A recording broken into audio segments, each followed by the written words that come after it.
Cases are instances of particular situations or examples of something happening. They are also instances of diseases or problems, just like your girlfriend. But most importantly, they're a new enchantment type in Magic the Gathering. Imagine you walk up on your colleague and place a folder with valuable information in front of them. This is your case. We'll cast it, and as it enters, it has an effect. This effect can be any number of things, but it mainly involves entering the battlefield or triggering when something else happens. Now, what do we do with this case? Well, we'll need to solve it, of course. The middle section of this enchantment will tell you exactly what needs to happen in order to do that. But what does that mean, to be solved? Well, to solve condition means at the beginning of your end step, if condition and this case is not solved, this case has become solved. Clear as mud, eh? The first ability on your case is always active. Each case has two special keyword abilities, to solve and solved. To solve a case, its to solve condition must be true both as its controller's end step begins and as the to solve ability tries to resolve.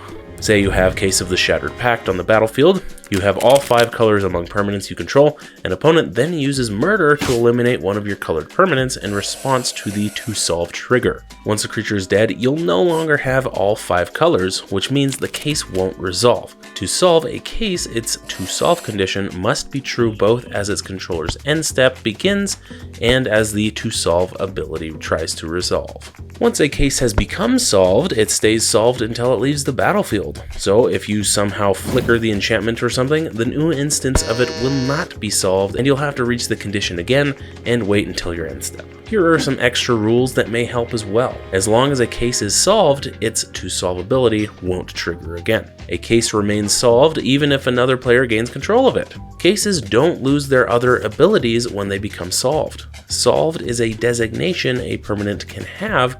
It has no rules meaning other than to act as a marker that spells and abilities can identify. Once a permanent becomes solved, it stays solved until it leaves the battlefield. The solved designation is neither an ability nor part of the permanent's copyable values. So you can indicate that your case is solved with like a die or something. Being solved is not part of a permanent's copyable values. A permanent that becomes a copy of a solved case is not solved. And finally, an unsolved case will check if it has been solved on each turn it is in play, not just the turn it was cast. I really hope this was helpful and helped you out while playing. Thank you so much for watching, and thank you to my Patreon subscribers. They're amazing. Thank you to all of you again, and we'll see you next week for your weekly dose of magic.